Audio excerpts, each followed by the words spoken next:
All right, good afternoon, everyone. The May 1st, 2025 meeting of the Select Committee on Families, Education, Preschool, and Promise Levy will come to order.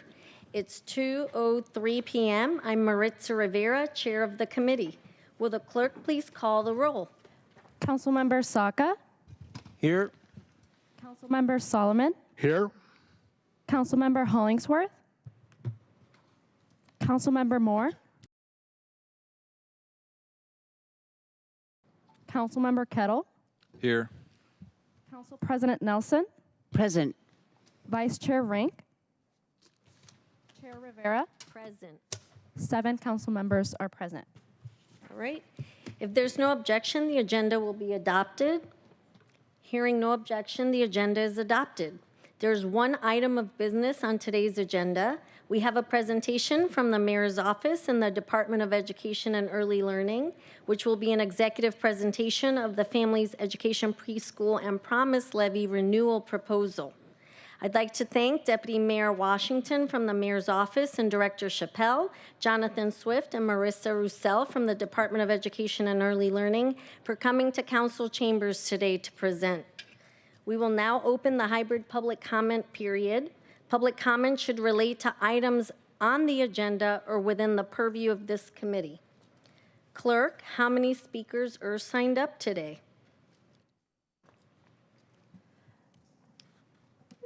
Currently, we have 10 in-person speakers and 12 remote speakers signed up. Thank you. May you please read the public comment instructions?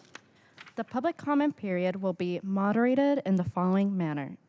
Public comment period is up to 20 minutes. Each speaker will have 2 minutes. Speakers will be called in the order in which they registered. We will start with in-person speakers first and then remote speakers until the public comment period has ended. Speakers will hear a chime when 10 seconds are left of their time. Public comment period is now open. We will begin with the first speaker on the list. First speaker on the list is going to be Nadia Gutierrez, followed by Daniel Narvaez.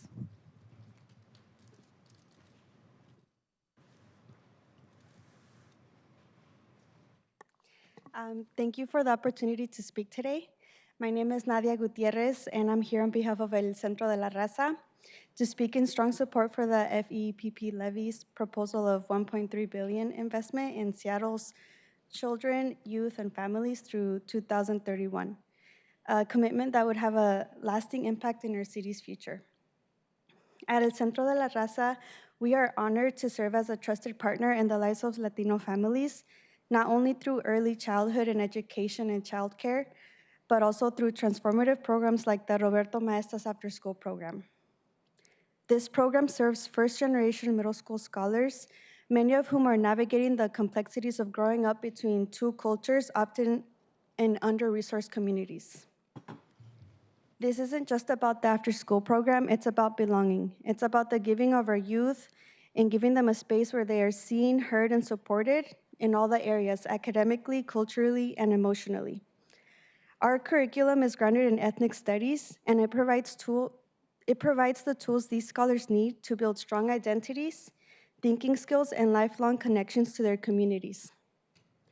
I come to you because we've seen what happens when we invest in our youth, and we see them lead. We see them thrive, and when we see them break cycles and build futures.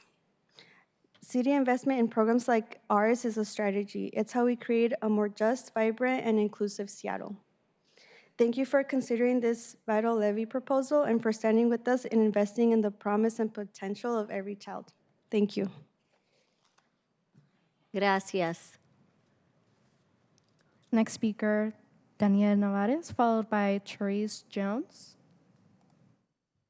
Good afternoon, and thank you for your time. My name is Daniel Narvaez, and I'm here today as a proud partner in the work to uplift Seattle's children to youth and families, and as someone who has seen up close the difference that a city investment can make. At El Centro de la Raza, we're not just a service provider. We are a second home, a bridge, a trusted presence for families who often feel invisible in the systems around them. One of the most powerful examples of this is the Roberto Maestas After School program. This is where Latinx middle school scholars, many of them first generation, multilingual, come to grow, to build confidence, to explore identity, and to find their voice. I've seen what happens when a young person walks into a room where their culture isn't just tolerated, it's celebrated. Where their ideas matter, where their history matters, where they can thrive not in spite of who they are, but because of who they are. That's what this proposed FEPP levy represents. The belief that every child in Seattle deserves that kind of space, that kind of opportunity, that kind of future. We're proud to support this legislation because we know the return of this investment is profound, not just for individual families, but for the health, resilience, and prosperity of our entire city. Thank you for believing in our kids, and thank you for the opportunity to keep doing this work together. Thank you. Thank you. Next speaker is Therese Jones, followed by Sierra Parsons.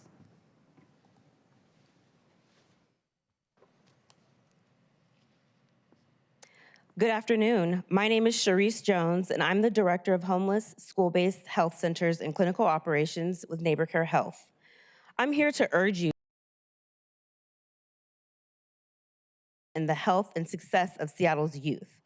School-based health centers are not a luxury, they are a lifeline.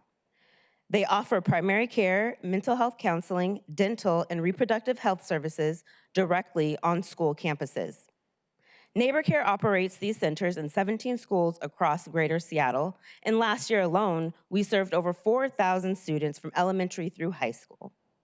For many students, especially those from low-income, immigrant, and marginalized communities, this is their only access to consistent and trusted care.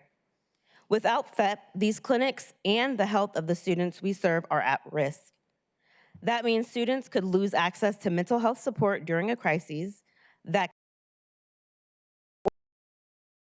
in school and thriving.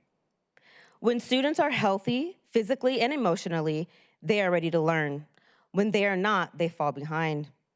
These clinics don't just serve students, they support families, reduce time parents miss work, and build equity into the system that hasn't always done so. This is prevention in action. This is what health equity looks like. We need the FEPP levy to be renewed. Don't let thousands of students lose access to care they rely on.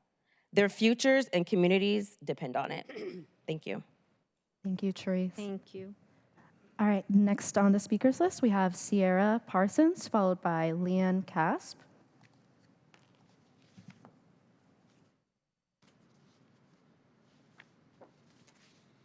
Hello, my name is Sierra Parsons, and I'm a South Seattle educator and restorative practitioner here on behalf of WABLOC.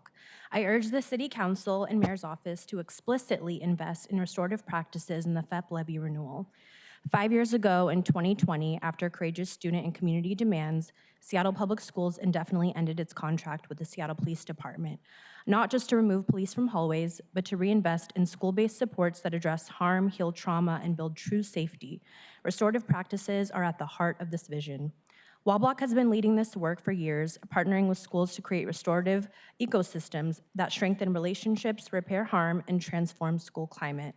We've trained hundreds of students, educators, and leaders across 7 schools, helping shift environments from punitive to healing-centered. We know that restorative practices go hand in hand with student mental health, school safety, and belonging. We've also observed that schools cannot do this work without adequate staff and funding. Right now, city investments support only a handful of restorative practices coordinators district-wide, and that funding is at risk beyond 2026. Without explicit designated funding in the FEPP levy, we jeopardize the progress we've made and the promises we made in 2020 to thousands of Black and brown youth. I urge you, center restorative practices as a cornerstone of this levy. This is not supplementary. It is essential for creating schools where young people are safe and supported.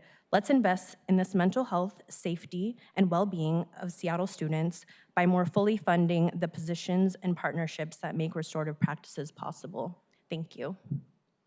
Thank you. Next on the list, we have Leon Casp, followed by Jill Colarurdo. This one work? Great. Hi there, my name is Leon Caspi, and I serve as the Restorative Practices Program Manager for Seattle Public Schools.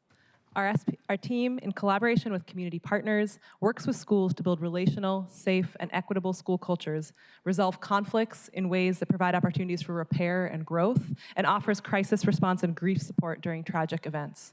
The last levy and council budget actions have supported some of the most important investments in restorative practices in SPS and of critical impact. Exclusionary discipline is decreasing, feelings of safety and belonging and connection are increasing in the schools engaged in this work. While SPS funds a 4-person central office restorative practices team to support over 100 schools in building this work out, city funds have enabled the placement of restorative practices coordinators in 8 of our schools and collaboration with essential community partners like Wablock and Wairudo. These brilliant restorative practices coordinators funded by city dollars are imperative members of their schools. Their rooms are packed with students after difficult events like the recent deaths at Washington Middle School and Garfield. They train students and staff in conflict resolution, and they foster community building. However, much work remains. With the systems, trainings, and partnerships we've already developed, we're ready to expand the work and reach more schools. But we need continued funding to ensure these key staff members and partnerships remain in place. Our students face overlapping crises, mental health, violence, and persistent racial disparities in discipline and in safety. These are not just numbers. They're a reflection of how deeply our young people need school communities that offer connection, not punishment, healing, and not harm. When students feel supported and connected, they're less likely to engage in harmful behaviors, and restorative practices is part of the solution to maintain this connection. I urge you to include dedicated funding for restorative practices in the upcoming FEPP levy package as part of the Ready to Learn investment. Please don't let these key staff members and community partnerships be cut. This is an investment in the future of our students and their well-being. Thank you for your continued support. Thank you.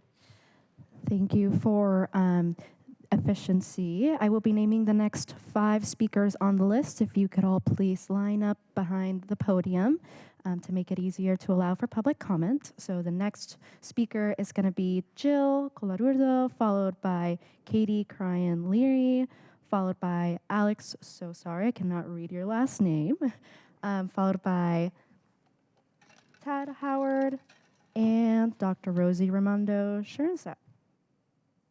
Great.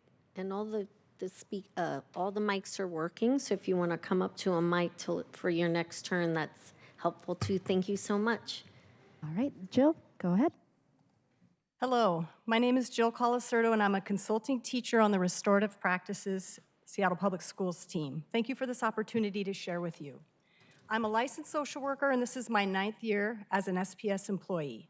Prior to this, I was a child welfare social worker for 14 years, where I spent a lot of time in schools all over the county with young people and their families advocating for students. When school staff had the opportunity to connect with students and families and understand their experience, they were able to hold more empathy. The outcomes for the students I served were tied to the relationships they had within their schools. Aside from family, schools have the biggest impact on how all of our children are doing. I've seen firsthand how even one relationship with an adult at school was life-saving for youth. A few years ago, my role and position changed as our team transitioned to implement restorative practices district-wide. RP didn't begin in Seattle Public Schools when our team was created. However, this was the first time that schools had intentional central office support. And for schools who are new to this work, they had access to support and resources to help them begin. This levy directly impacts the sustainability of the work happening in schools because it helps to fund the RP coordinator positions within schools, as well as the work with community partners. As a district team of 4 serving over 100 schools, we need our coordinators and community partners. When I left child welfare 9 years ago, I knew I still wanted to somehow continue to serve and advocate for young people and their families. Never has my work been more connected to the work I used to do. RP is humanizing work. The sole purpose is building community between colleagues, students, and communities. Foundationally, this is what we all need, especially in a time when there's so much violence and loss in our communities. RP, at its heart, centers relationships and connections. It creates capacity and pathways for people to come together when hard things happen. Thank you. Thank you. Katie? Thank you for this opportunity. My name is Katie Cryan Leary, and this is my 31st year as a public school educator. For 21 of these years, I served students, staff, and families in Seattle Public Schools as an elementary and middle school teacher and principal. I became an educator to help right the social justice inequities I see in our country's education system. Over the years, I have learned and unlearned from the beautiful humans I've served how race and racism fuel these inequities, and about my own racial identity and how it impacts my work. In July of 2018, I started planning for a new elementary school. In July of 21, I was the principal of this school, which was open for 6 months before a pandemic closed our doors. I was craving humanized district support for the wellness of myself and the humans I was charged with helping feel safe, welcome, and included. In January of 23, I transitioned to my first district position as a consultant and coach in our district's coordinated school health department. This department also houses our restorative team. My work supports mental health and discipline, which includes school crisis support, postvention and grief support, threat assessment, and student rights, student engagement. In this role, I received restorative training through Wairuro. I immediately recognized these principles and practices as the humanizing support tools I was craving as a school leader. I now walk closely alongside our shrinking restorative team, integrating restorative components into all of the work I provide, the support work I provide. Learning is a highly social and thus emotional endeavor. Restorative practices help schools cultivate the racial equity and social, emotional, and identity safety our students need to engage more fully and successfully in academics. These restorative practices support adults as much as they do students. I urge you to prioritize funding restorative practices in the next levy. Thank you. Thank you. And the next three speakers are going to be Alex, followed by Tad, and then followed by Dr. Rosie. If you could please line up. My name is Alex Timmerman. Everybody know me for 4 years. The Heil, my dirty damn Nazi fascist and bandita, not bandita. My name is Alex Zimmerman. I'm president of Stand Up America, support Trump for beginning. I'm MAGA member. I have 6,000 days of trespass. It's 5 times you prosecute me. Mr. Zimmerman, please keep your comments to something I will about this speak committee. about school, only about school. Don't interrupt me. Yes, I'm in school in Seattle, in Bellevue, for many years in board meeting. What is make me absolutely shocked, you know what is mean, what is I come. They give me 3 trespass for 3 years. Why? Because when I come and I see what is they doing, it surprised me. Where is it come from? From Nazi concentration camp? From comic gulag? What does this mean? They have so many limitations. You know what this mean? You make from us children as slave. So not surprise me, so 2 generations vote for Democrat, because when you spend in school 10 years, for example, and you know this concentration camp, and you can go to crematorium, you start be nice, you start be survive, start be a slave. This is very important. This I want to talk to you guys, because when you, by definition, are pure bandita, you know what this mean? I call you Nazi pig for many years. Mr. Zimmerman, please talk about something related to I talking the purview about of this school. committee. I talking, stop interrupt me. I sick from this trick. What is you doing, cheap, dirty trick? Yes, exactly what is I talking about. You cannot push children what is 6 year, 10 year, or 12 year, you know what this mean. You cannot give children freedom. You cannot doing this because you bandita, a Nazi pig. It's exactly who you are. These are children. Viva Trump, viva New American Revolution. Stand up against these Nazi pigs who make from us concentration camp. You stop interrupt me. The next 2 people on the list are going to be Tad, followed by Dr. Rosie. Good afternoon, Honorable City Council leaders. My name is Ted Howard, representing Dr. Jones in the Superintendent's Office.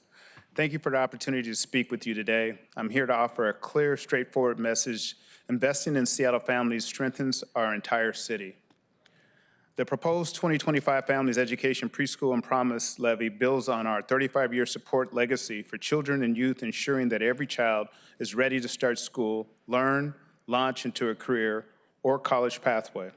This levy concerns not just the education, but families, family stability, workforce readiness, community safety, and it comes at just $654 per year for the average homeowner, but 15 cents more daily than the current levy. That's less than the price of a cup of coffee here in Seattle.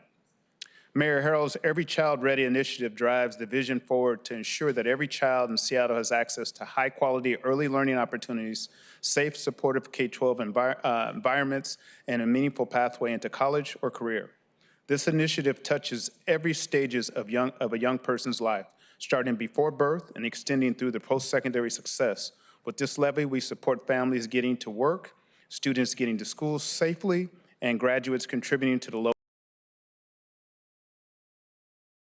families by expanding access to affordable child care, doubling the city's child care subsidy program, and saving families an average of $6,500 per year per child. This sustains prenatal services for hundreds of young families. It delivers retention stipends for over 5,000 child care workers, annually helping stabilize the workforce that supports our youngest learners.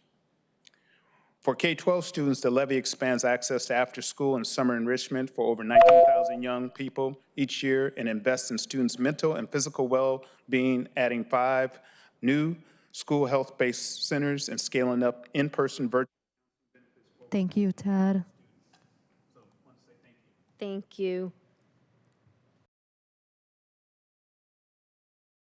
Today. My name is Rosie Ramondo Charensap. I serve as the Chancellor for the Seattle Colleges, and it's wonderful to see so many of you who've been engaged with our colleges in the past. I'm here to speak from the experience of working with the Seattle Promise portion of the FEPP levy and the Every Child Ready levy that's being proposed today. I've been a part of the Seattle Promise program since it was the 13th year back in 2007. I was a director of outreach. It was a partnership between South Seattle College and Cleveland High School. I helped recruit the first dozen or so students into that program then, and I am so immensely proud to be able to say that we now enroll 1,600 of our graduates across 22 Seattle high schools today. We have come upon something in the first iteration, our first iteration as part of the FEPP levy, that has really touched a need and meets a need in our city. We've been growing steadily over the last 6 years. 70% today of Seattle high school graduates apply for the program.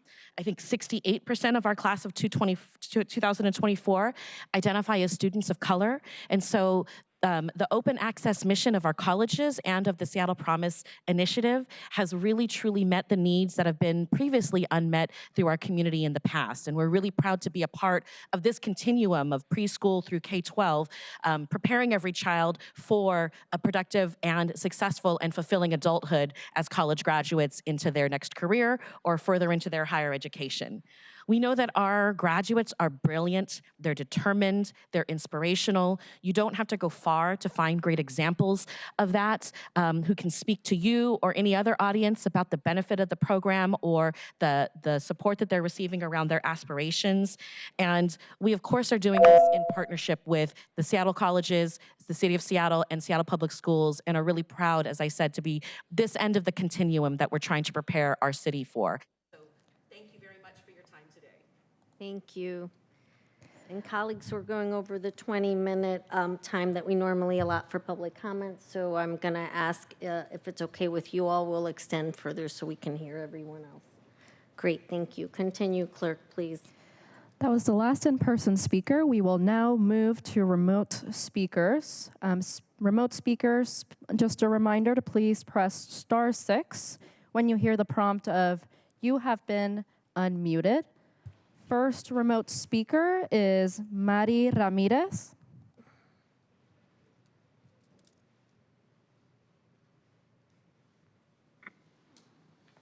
Hello, my name is Mari Ramirez, and I'm an educator and restorative justice practitioner with Wablock, where we have worked and organized with hundreds of students and families across Seattle for the past 10 years. Thank you for having us all here. It's from this vantage point, working in Seattle for the last 10 years, that we can see how crucial it is that funds be explicitly allocated to restorative practices in public schools. We urge you to continue explicitly funding restorative practices in the FEPP levy renewal. This funding is crucial for our work within SPS to continue, and it's crucial to continue supporting the well-being of families, students, and educators amongst these really uncertain times. In our last 10 years working in the South Seattle community, we facilitated dozens of circles to help families process grief after the loss of a loved one to gun violence. We've supported students in speaking up for their needs and making positive changes in their school community. We've trained hundreds of educators and students in conflict resolution and circle keeping skills. Me and other restorative practitioners funded by this Levy work really hard to transform school environments to be places of healing and for students to have all the tools that they need to thrive, learn, and build healthy relationships. Restorative practices are violence prevention work, they are mental health support, they support the wellness and thriving of our communities, and our students and families really demand that this work continue. So again, we really urge you to explicitly fund restorative practices in the FEPP Levy Renewal. Yeah, investing in these supports is essential to a sense of hope and to a commitment to our survival. So thank you so much for your time. Thank you. Next online speaker is Olivia Allen. Olivia, please press *6 when you hear the prompt of "You have been unmuted."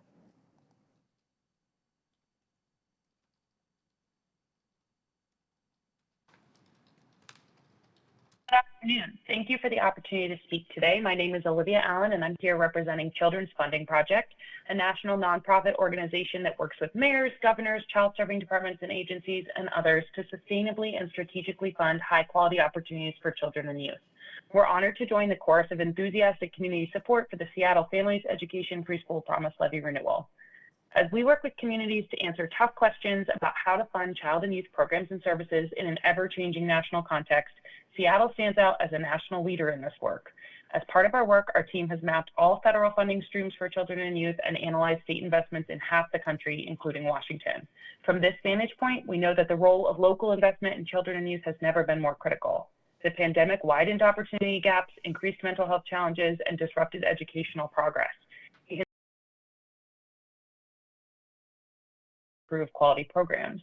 But by establishing a dedicated stream of support for cradle-to-career opportunities through the FEPP Levy, Seattle has set itself apart from other communities in its ability to weather changes in the state and national landscape. This stability allows the Department of Education and Early Learning to use data-informed approaches to monitor outcomes and improve program quality while increasing access to opportunities across the cradle-to-career pipeline. Other communities across the country have taken note, and models like Seattle's Levy have become increasingly popular policy solutions.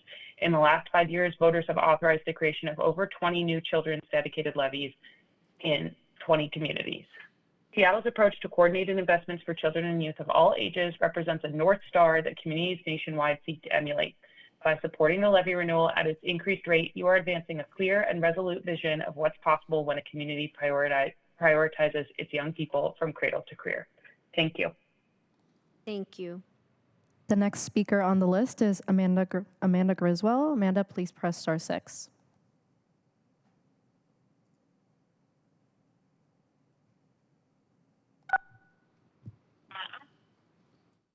Greetings, my name is Amanda Griswold, representing Creative Kids Learning Center.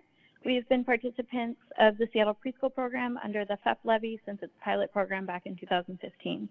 We have seen immense growth and benefits of SPP over the years, particularly with providing affordable, equitable, high-quality childcare and preschool services for all families in Seattle. These investments impact teacher retention, the continuity of care for children, and this makes a huge difference for families as we become a stable and reliable resource for providing parent education, social-emotional support, daily nutritionist meals, individualized instruction, health and developmental screenings, and academic readiness. With the uncertainty of accessible education for at-risk families, it is especially crucial to expand investments in our children and their families. Thank you so much for your time and your consideration. Thank you. And let the record reflect Councilmember Hollingsworth has joined us. Welcome. Clerk. Next is Jay Wesley. Jay, please press *6.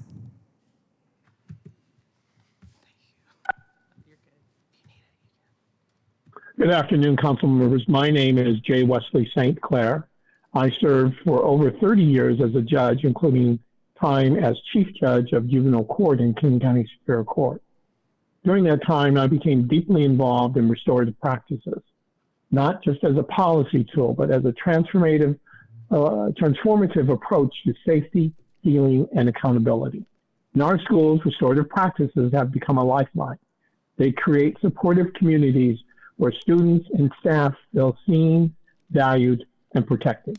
They provide real tools for addressing harm, preventing violence, and fostering responsibility, all while reducing reliance on punitive discipline that too often pushes students further away.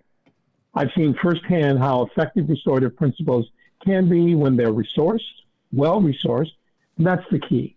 This work cannot succeed without trained staff, space to hold restorative processes, and sustained support for the school's communities doing this work every day.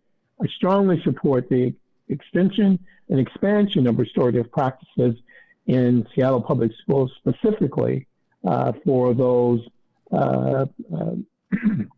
restorative practitioners. It's not only a matter of discipline reform, it's a matter of public safety, emotional well-being, and educational equity. By investing in these approaches, you're helping prevent school violence, reducing exclusionary practices, and promoting long-term healing for students, educators, and families. Thank you for your leadership and your continued commitment to safer and healthier schools. Thank you so much. Thank you. Next on the list is Marcus Gittens. Marcus, please press *6.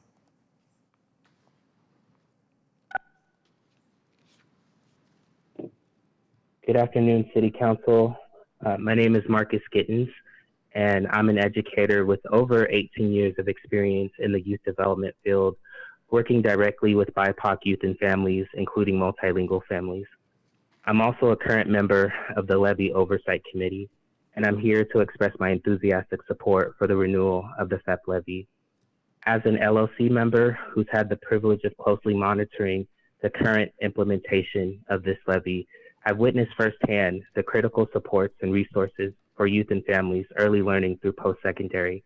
I've also witnessed how these supports have enhanced equity and access for BIPOC youth. In addition, the close partnership between the city and the district has been an asset in the implementation of these vital resources. I've also appreciated, as an LOC member, the high degree of transparency in which DEAL has operated. I've had the pleasure to witness implementation of this current levy in action via multiple site visits and through engagement with the staff who are implementing the work on the ground. I'm here to enthusiastically endorse the sustaining of these critical resources, especially during this time of great uncertainty. Thank you so much for your time. Thank you. Next speaker is Jabali Stewart. Jabali, please press *6.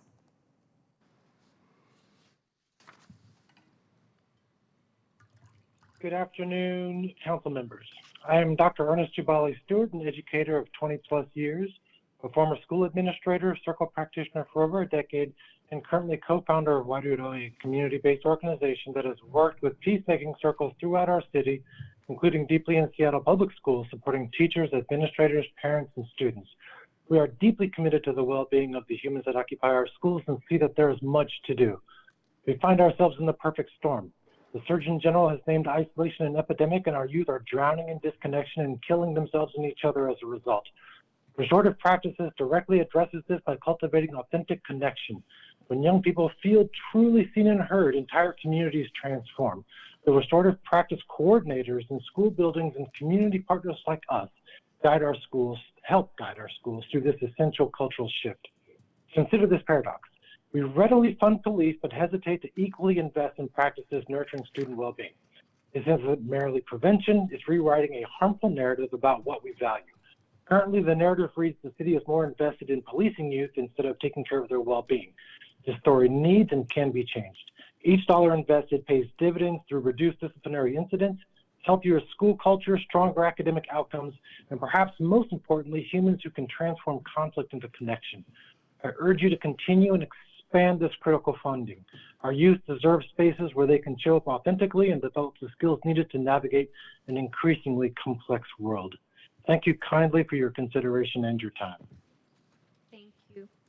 Next is Christina Black. Christina, please press *6.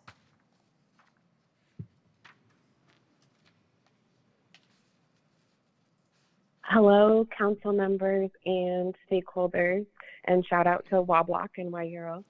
My name is Christina Black. I taught ethnic studies world history at Rainier Beach High School for a decade, and I am now about to complete my 3rd year as Levy coordinator at Franklin High School. It is an honor to be a part of the community that strategizes and works to increase the college and career readiness, on-time graduation, and ELA and math proficiency for our students who have been historically overlooked and underserved within the system. And I want this community to be sustained rather than disbanded in the middle of the biggest attendance and academic crisis our country has ever seen. I'm urging you to maintain Levy funding going directly to high schools and to maintain the investment in restorative practices to best support safety, security, academic achievement, and bright futures for our youth. Our Levy goals, intervention strategies, and how the Levy dollars allocated to us are spent are all decided upon through collaboration with a number of internal teams and committees at Franklin, including the building leadership team, the MTSS, student intervention team, the family co-design team, the counseling department, the instructional council, the associated student body, the PTSA, and the restorative practices team. However, it's important to note that the Levy team does not visit these teams for feedback. These teams are made up of Levy team members. Because our Levy team members are Seattle Public Schools employees based here at Franklin High School, working inside the classrooms with our students and available on site to provide interventions exactly when they're needed, we are best able to serve the youth. We all attend the same professional development sessions, gaining the same language to speak about our strategies and committing to the same practices that the building as a whole is embracing. We understand our shared expectations for instruction, assessment, and grading. We have built reciprocal relationships with the teaching staff, security, administration, and families because we are working alongside each other on a shared vision. We have worked within these schools year after year and have served generations of families. Our turnover is low and our relationships are strong. If the format were to shift in the next Levy cycle to a scenario where money is no longer allocated directly to Franklin High School, the impact would devastate our students, staff, and Next is Trish Haggerty. Trish, please press *6.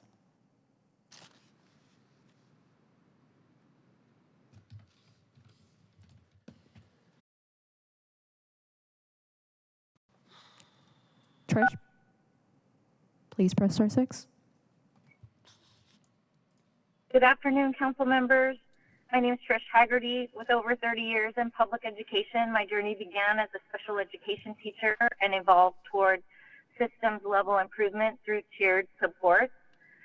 Effective systems should uplift individuals while broken systems perpetuate harm. I've been disheartened by the limited access and early intervention available for children needing additional support. Every child deserves to have their educational, social, emotional, and mental health needs met without the burden of labels or special education qualifications. The exclusive focus on academics often neglects the development of a child's social, emotional health until issues arise. All behavior is communication. When we respond with punishment or exclusion, we may overlook the root cause linked to unjust systems. What if these behaviors stem from a lack of opportunities to practice social skills or from systemic inequities? Restorative practices works within schools, within communities to counter these concerns. I'm heartened by this council's commitment to prioritizing the educational and mental health needs of our youth. Restorative practices align seamlessly with the council's priorities and the needs of our community, fostering a supportive environment for our children. Restorative practices is about learning, building community. It is relational and empowering. The vision statement from Seattle Public Schools reflects the collective desire to confront harmful systems and create a holistic and collective path forward. Seattle Public Schools are at the heart of the city. Seattle Public Schools restorative practices empowers school communities and centers students' wellness and joy in learning and in life. We engage in a relational and healing-centered process to foster community connectedness. I want to thank you for... Thank you. Our last speaker is Cora Bruner. Cora, please press *6.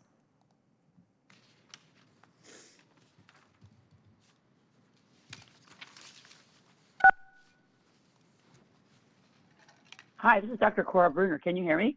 Yes. Oh, hi. My name is Dr. Cora Bruner, and I am so honored to be here today to the Child Health Services and Families Education Preschool and Promise Levy. I'm a professor of pediatrics and adolescent medicine at Seattle Children's Hospital, have worked in school-based clinics since they began here in Seattle over 20 years ago. Nothing is more important than the future and well-being of Seattle's children. But we know more face real challenges accessing care. I see it every day in my clinic, and I also see it at the school-based clinics. At the school-based health centers, or SBHCs, they're making a real difference. It is unbelievable how much change has occurred because of these school-based health centers. They're important because they put medical and behavioral health right where kids spend their days, at school. Especially when things like finding transportation costs or just knowing where to go can be real hurdles. We know that putting the care right in the schools means more kids can just walk down the hall, walk into the office, and see someone that can help them feel better without having to pull their families from jobs or pulling them out of the schools across town to wait in clinics. Problems get caught earlier and they get taken care of faster. We see this working well right here in Seattle. Take the partnership between the city and Odessa Brown Children's Clinic. We run health centers to 3 schools, offering connected medical, behavioral health, and even dental care to students. Through this initiative, we have skilled therapists, nurse practitioners, and care coordinators from Odessa Brown right in the school building several days a week, ready to help students with what they need right where they are. It's not just convenient. It's good, effective care in places kids and families trust. Now, services like these that clearly work need reliable support and funding to keep going and reach more students. That's why sustained and expanded funding is absolutely key. The physical and mental health needs of our students are real, and they need steady funding. This levy is how we make that happen. Using the levy funds to keep these services strong is vital for the future. Thank you. Chair, that was the last registered speaker. Thank you. The public comment period is now closed. Let the record reflect that Councilmember Rink has joined us online. Welcome.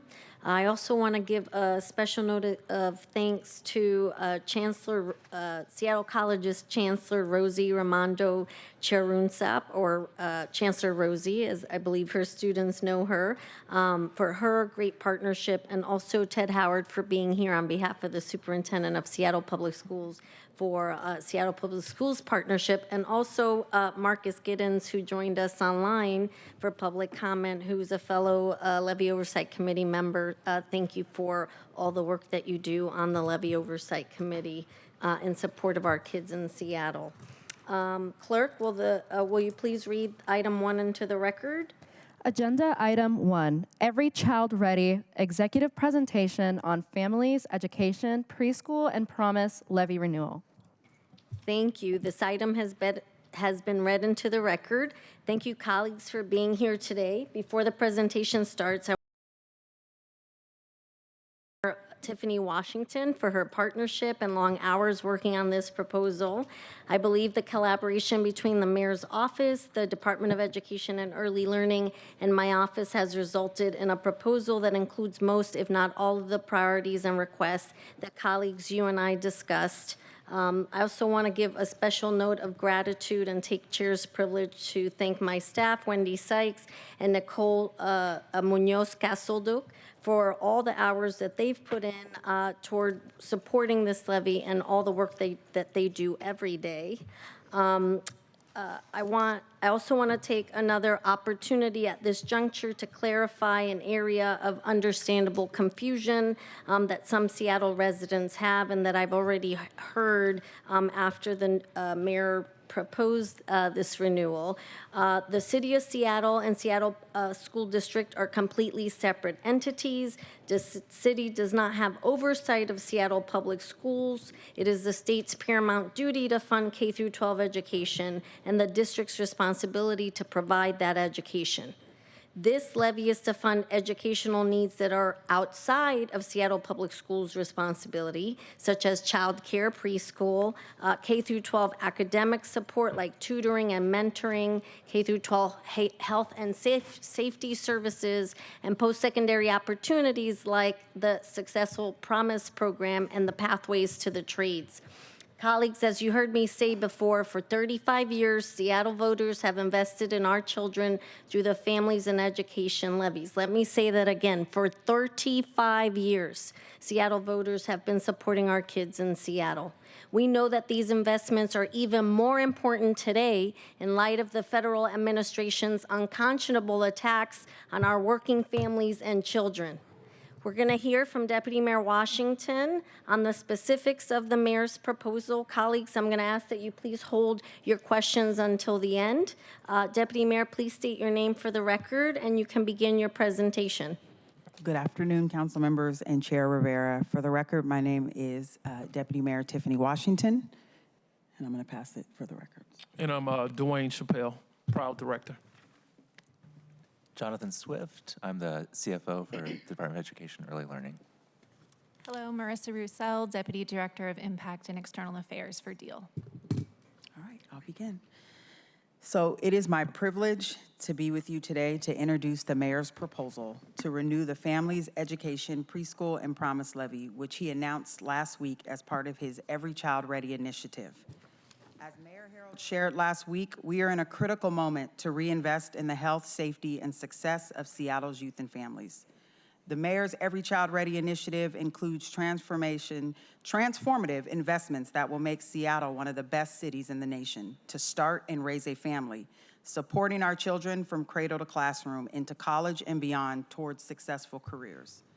I'd like to thank Chair Rivera, who has been an invaluable partner in this work, as DEAL and the mayor's office work to develop this proposal to meet the needs of our Seattle students and their families. Thank you so much, Councilmember Rivera. Thank you. So what we'll be covering today, I will share the mayor's vision for the Every Child Ready initiative and his proposal for renewing the FEPP levy. I will then pass it over to Dr. Director Chappelle. I couldn't let it go. Talk more about the proposal development process and our timeline for renewal and the upcoming work around implementation planning. And then Director Chappelle and his team will support me in answering your questions. Next slide. Is that the next slide? Skip one. I can go to that slide. Go to that slide, the upstream focus. There we go. There we go. Yep. As someone who has dedicated most of my career to working on downstream impacts, such as juvenile justice, homelessness, poverty, and foster care, it feels incredibly rewarding to be involved in an upstream initiative focused on preventing problems before they start. In the early 1990s, I had the privilege of working as a chaplain in the J Hall, which is an all-boys section of the Juvenile Detention Center on Alder. During my time there, I encountered a young man who was only 12 or 13 years old. He had been incarcerated for an unfortunate incident involving jumping another student with his friends. Regrettably, the impact of this act was devastating. The student sustained a severe head injury and tragically lost his life. That day, multiple young lives were shattered, and the young man I met was among them. In his letter to the judge, he expressed his remorse and the profound impact his actions had on his life. He candidly shared his struggles as the youngest of two children living with his grandmother, who was struggling to make ends meet.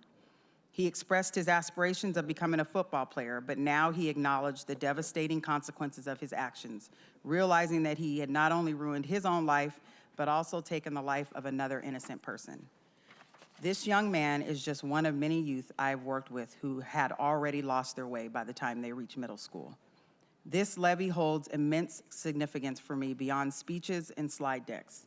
It represents an opportunity to save lives and provide young people and their families with the resources they need early on. By doing so, we can prevent them from ever having to write a letter to a judge expressing their deepest regrets. I sincerely invite you to join the mayor and me in this upstream initiative by ensuring that every child is ready to start, ready to learn, and ready to launch into adulthood. By working together, we can make a lasting impact and create a brighter future for our youth. So now we're going to jump into some of the investments at a high level, and then we'll go deeper as I move on. So Ready to Start is all about impacting the lives of children from prenatal to 3. Remember that visual we just looked at of upstream and downstream work. This is all upstream work because research suggests that the most critical years of brain development occur during pregnancy and the first 3 years of life. The Ready to Learn bucket focuses on our part in ensuring that students are safe, healthy, and ready to learn. We do this by investing in academic and enrichment supports, after-school and summer programs, and our health investments. Finally, the Ready mother of 3 and a grandmother of 3, even though I know I do not look a day past 25. My husband and I grew up in less than ideal environments and were determined to give our kids everything they needed to succeed. And even with that, we still worry about our kids' ability to launch every day. This investment area ensures we can give as many young people as possible the resources needed to launch into adulthood prepared for life. So I want to take another moment to note that these upstream investments are an opportunity to invest in Seattle's future leaders and residents. Research shows that many young adults are leaving high school without the skills needed to thrive as adults. As a society, we are either going to invest early or pay higher cost on the back end. $1 invested in early childhood yields up to a $16 return via increased high school and college graduation rates. $1 invested in quality out-of-school time programs like after-school or summer learning yields a $9 benefit in societal benefits, including reduced crime, increased earnings, and better health outcomes. A young woman spoke at the mayor's press conference last week. For those of us that were there, we remember this. She shared the story of her and her brother, both whom are Seattle Promise Scholars and first-generation college graduates. She spoke about her hardworking parents who work long hours each week cleaning hotel rooms to provide a better life for their children. As she recounted her family's journey, I was deeply moved and humbled by the determination of her and her brother to seize the opportunity given to them. Their hard work is altering the course of their family history for the better. It demonstrates that when individuals are provided with the necessary resources, they have the potential to flourish not only for themselves, but also for future generations. Generational impacts, that is the vision of this levy. If we do our part with our system partners, as Councilmember Rivera spoke about in the beginning, like Seattle Public Schools, Department of Education, et cetera, we can truly impact the city, state, and ultimately the country. This is how strong societies are built, upstream investments. When developing this levy package, we asked ourselves 3 main questions. What needs to be sustained? What should we expand, and what new investments are required? Under what needs to be sustained, we determined early on that our high-level strategies of early learning, K-12 supports, and college and career readiness are still the right focus. We also examined other city investments that align with the levy goals and included them to ensure a stable funding source to maximize program coordination and drive positive outcomes for Seattle youth. As the city grapples with an uncertain economic outlook and a reduction in federal funding, we can safeguard these critical investments until 2032. Next, we looked at what programs need to be expanded.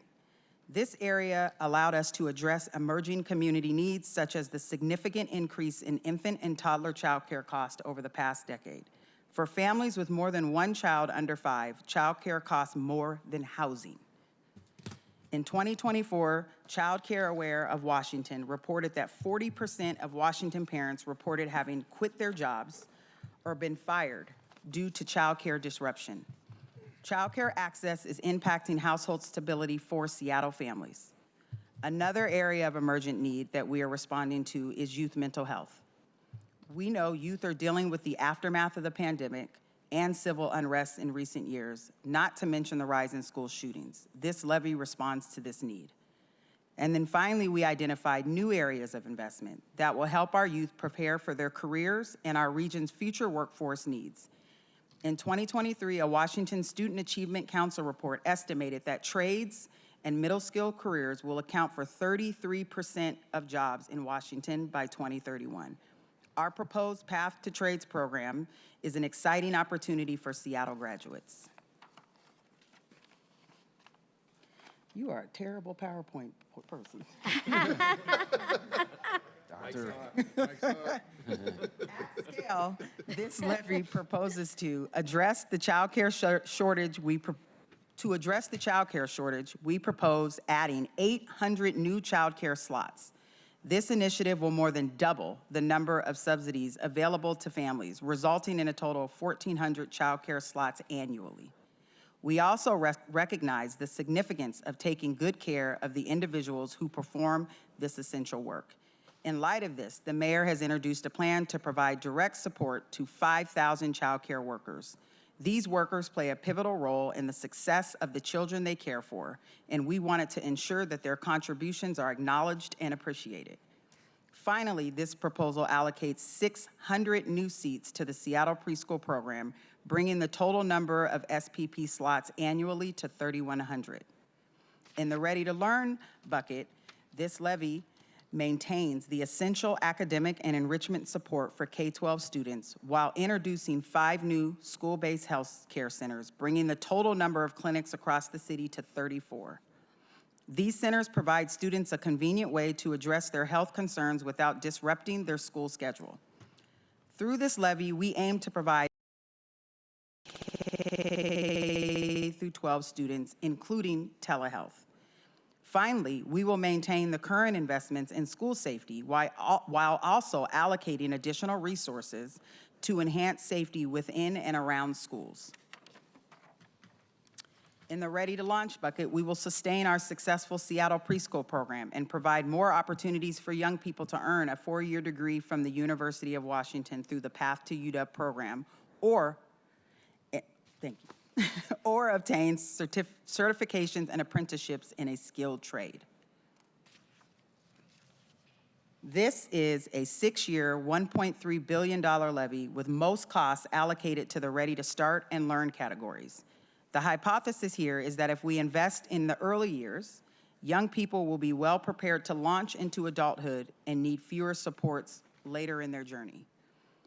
Seattle voters have consistently supported investments in our students and children for over 3 decades. While we acknowledge the impact of taxpayers, we firmly believe in the long-term return on investment of these programs.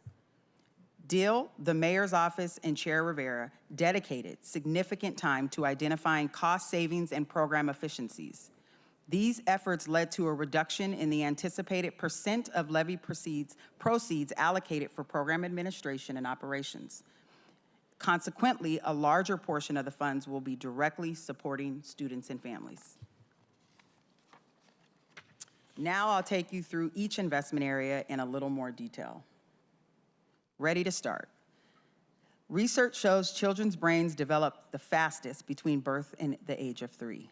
The relationship they form with caregivers and the early experiences they have, both positive and negative, significantly impact the physical structure and overall well-being. Helping children have a strong start leads to greater success throughout their educational journey. So let's look at a high level what's in these buckets. As you can see on the screen, the Ready to Start bucket includes prenatal to 3 supports, child care family subsidies, child care worker supports, and the Seattle Preschool program for a total investment of $658 million. Through this investment, we plan to serve 750 children annually in the prenatal to 3 investments, including home visiting programs such as Parent-Child Plus and Nurse Family Partnership, which provides parent education and support, especially for first-time parents in early screening for learning challenges. 14,000 children will be served ages 0 to 12 annually, or 1,400 children will be served annually through our Child Care Assistance Program. Provider worker supports to 5,000 child care providers annually, and serving 3,100 children in our nationally recognized SPP program. The Ready to Learn investments are focused on ensuring children and youth attend school feeling safe, healthy, and prepared to learn.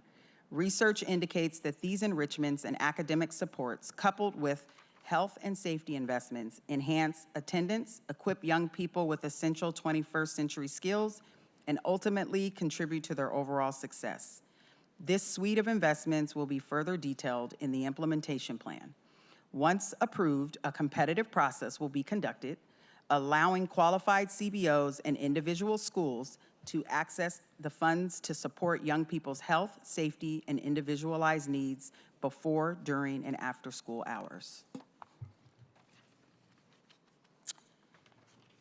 The investment area under Ready to Learn is around $506 million and includes expanded learning opportunities, as I said, including after-school and homework assistance, tutoring, mentoring, summer learning opportunities for an estimated 19,000 youth annually. Ready to Learn also includes comprehensive supports for families, such as food access, connections to basic needs, mental and physical health supports, and school safety efforts. In partnership with public health, we will establish 5 new school-based health centers, bringing the total number, again, to 34 sites citywide. Mental health is a significant aspect of this proposal, and services are accessible to all 51,000 SPS students through our school health centers and telehealth options.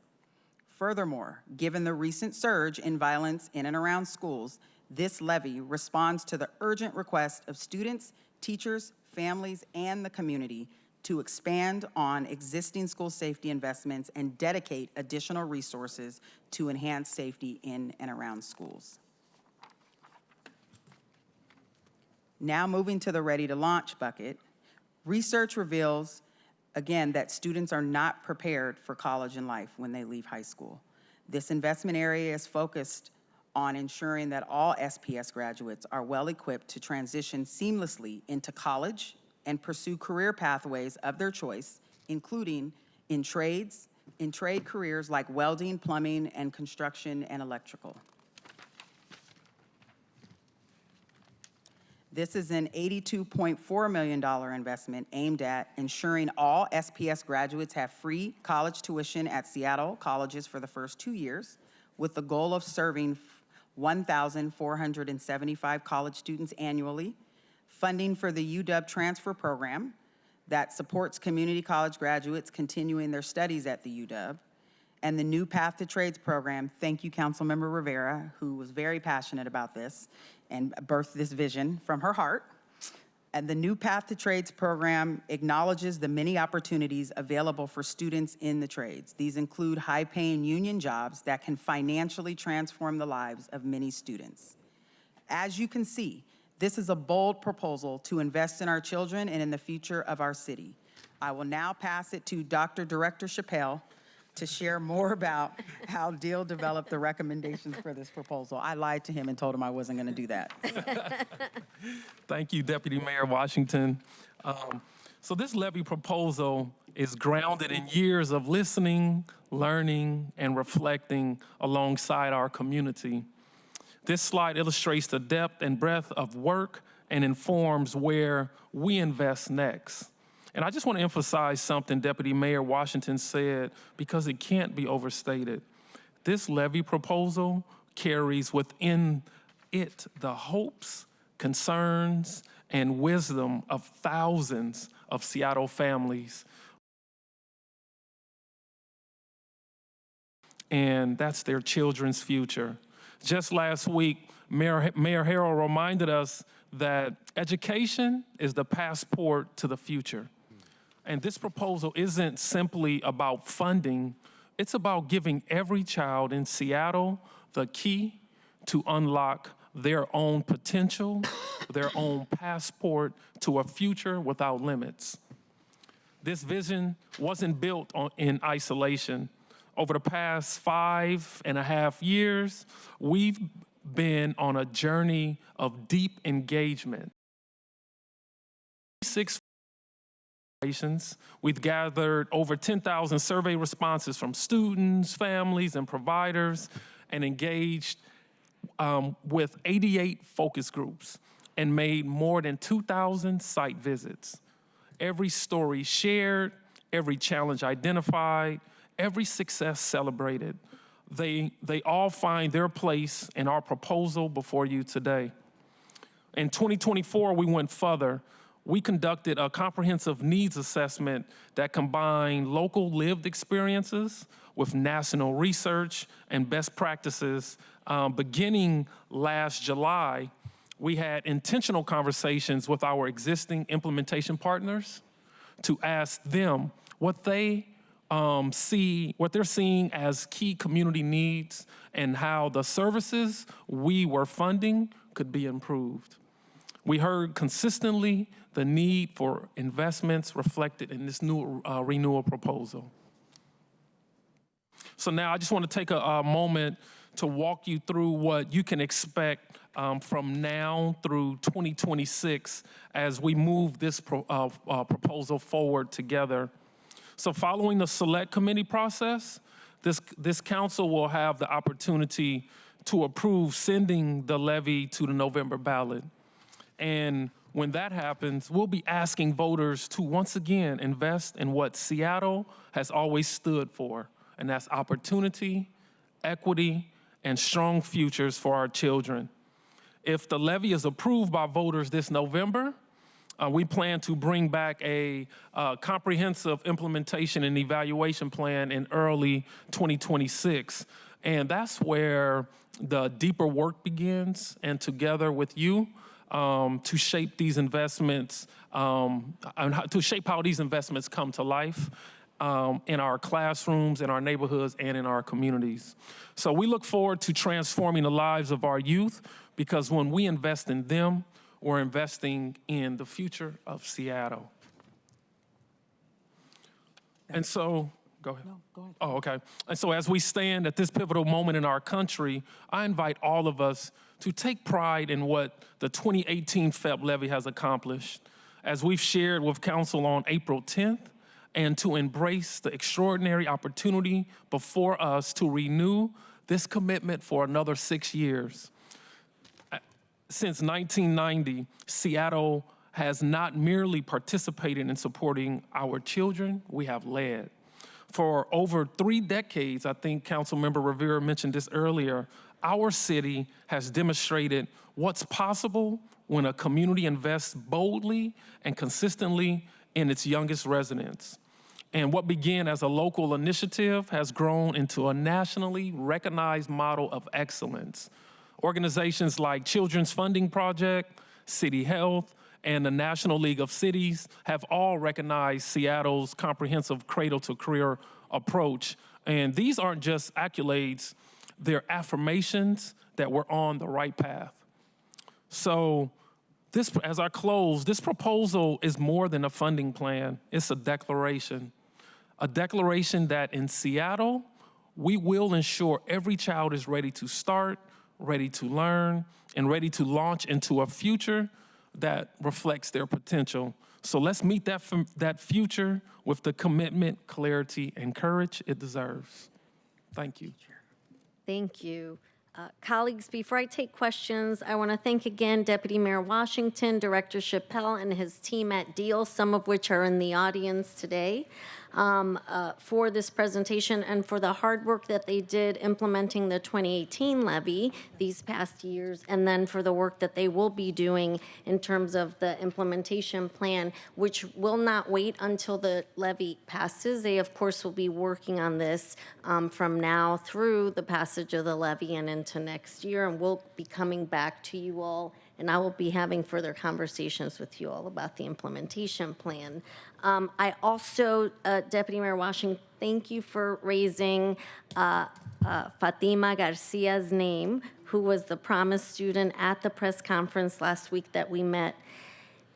I am so proud of this student. She started as a promise student. She did the pathway to UW, to the University of Washington, that we talked about the last time that DEAL was at the table. And she now has a job. She will be graduating in June, and she already has a job at Amazon. I mean, this is profound. First-generation college student. And the reason this is, and you said it, and thank you for always sharing your experiences, Deputy Mayor Washington. I too feel a source of pride because I was that kid whose parents had very little formal education, first-generation college, and my parents put all their hopes and dreams into my getting an education in the United States because, of course, my parents were from Puerto Rico. Though we are citizens, it's a completely different culture. You know, parents want their best for their children, as you so aptly put it, Director Chappelle. And I know what that feels like, and I know what that's like. And then I know the pride that my parents had when not only did I get a scholarship to undergrad, I went on to go to law school, which my parents never. I mean, my dad, I remember him saying to my mom, "Where did she get this idea from?" But he was so proud. And I say that not to be self-serving, but to say what, Fatima's experience is still today in 20, and I'm an older, a person of a certain age, but still this today, there's so many students similarly placed. What the investments that we're making in these levies since the 90s are making a profound impact on people's lives. A very profound impact that I don't think, it is to be the constant, we need to be focused on this. And so I really wanted to name her. She's probably not watching, but she might hear about it. And I feel so proud in that moment. It really brought chills. And I am so grateful for the promised investment. And, I always say this was a brainchild of former Mayor Durkin, and then now, of course, Mayor Harrell, who also was very involved in the 13th year. So it's not like, so the partnership of a lot of people that really believe in this and promises a program that really has amazing results. And for the communities like mine, it really makes a huge impact. And so I am very grateful, and I was so happy to meet this young person. So colleagues, thank you for letting me talk all about Fatima, this really brilliant, special young woman. But all our kids are special, and they all have the same potential, and they just need the help to get there. And this is what we're talking about today. Every child has the potential to reach what Fatima and I reached, and many of us here, and you, Deputy Mayor, and you, Director, all of us. But some kids need more help than others, and that's what this is about. So also, I want to highlight two things that Deputy Mayor and Director Chappelle talked about that were especially important to all of us colleagues when we had conversations. First, the pathway to trades. This is especially meaningful to me. You've heard me say I'm the daughter of a welder whose good union job was the reason my family could have a roof over our heads and food on the table. And then second, along the same lines, the support for our child care workers. As many of us know, and it's actually very fitting because today is May Day, as many of us know, leaving your child with a caretaker can be difficult. You want to know that your child will be safe, happy, engaged, and given a good foundation for learning. Our child care providers also provide education. When I was preparing for this levy, I spoke with child care providers, preschool providers, the promised students, met with the chancellor, met with a lot of folks, and the child care providers specifically said to me, people don't always think of us as educators, but we are, and I agree. Seattle's Child Care Assistance Program providers play such a large role in the lives of our kids and in their care and the families who depend on them. And so by investing in these our child care providers, we can retain and attract these essential workers that are supporting our kids and our working families. All right. Colleagues, I do have questions. Councilmember Strauss and then Councilmember Kettle. Thank you, Chair Rivera. I will say thank you for meeting with me and giving me the initial briefing. I had many questions. I'm not going to ask additional questions here to dig into a bit more. A couple reflections. Deputy Mayor Washington, you made me sit up in my seat a little bit straighter today, listening to your words. You're always a powerful speaker about whatever topic we're discussing. And I had forgotten that you used to work for Deal. And the passion that you have for this work came through in your words today. It reminded me that meeting with you and Director Chappelle was my last in-person meeting before the pandemic started. In the office that is now Councilmember Saka's office. So it's good to see that you both have a jovial sense of humor with each other. Yeah. And I like your PowerPoint style, just for the record, Director. Some things that you said were really important is that this program is And these programs, this levy is geared to make generational impacts. From that 0 to 3 most expansive time of your brain development to your career readiness in the Promise program. I have to give a thank you, much like the chair did, to a number of people. My first interaction with the Promise program was at the state, when I worked at the state level.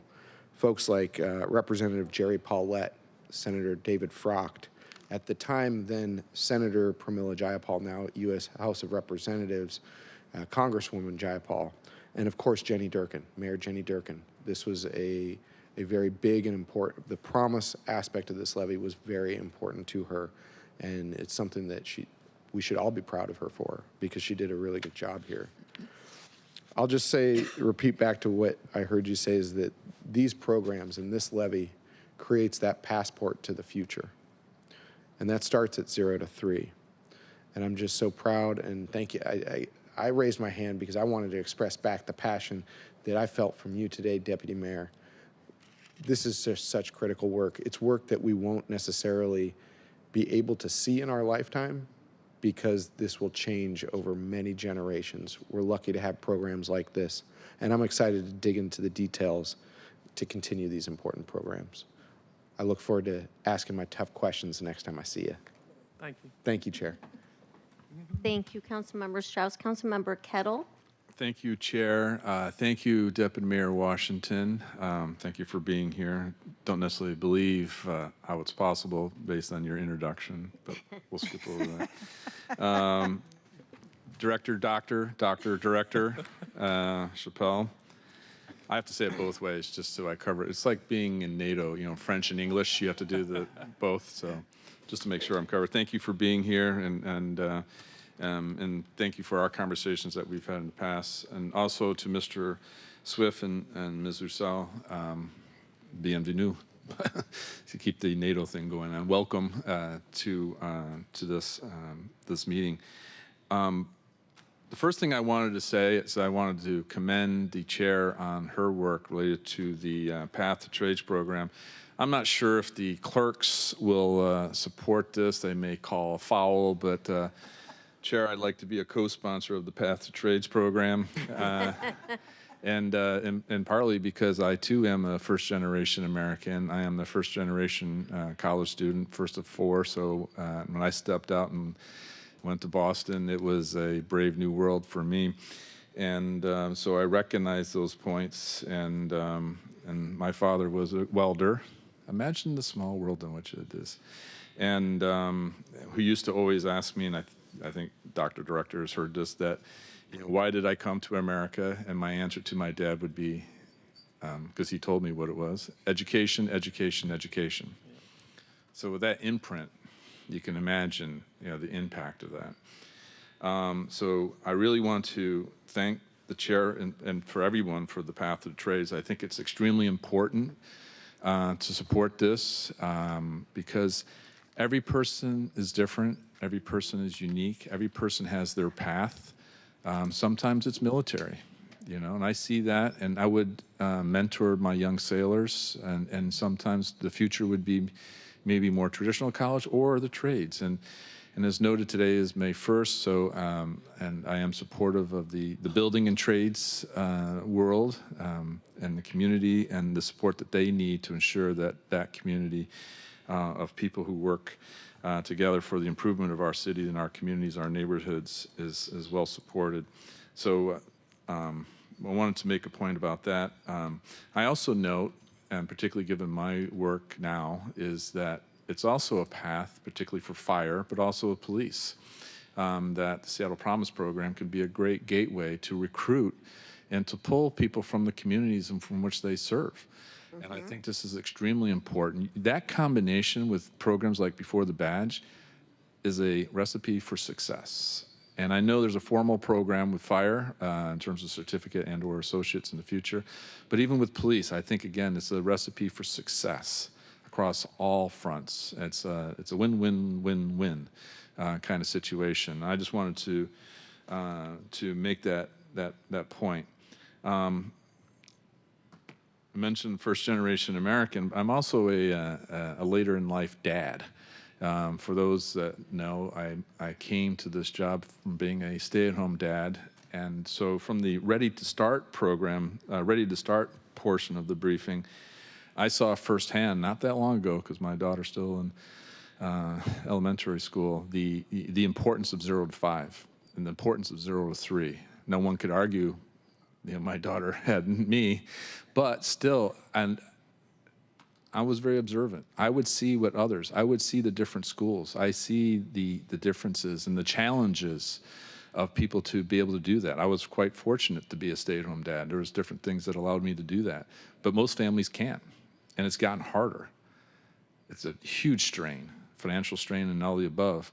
And so this is the Ready to Start. You can't fully appreciate the advantages, the head start, to use that phrase, that we give our children by investing in those early years, as you noted, when the development of the brain is so precious.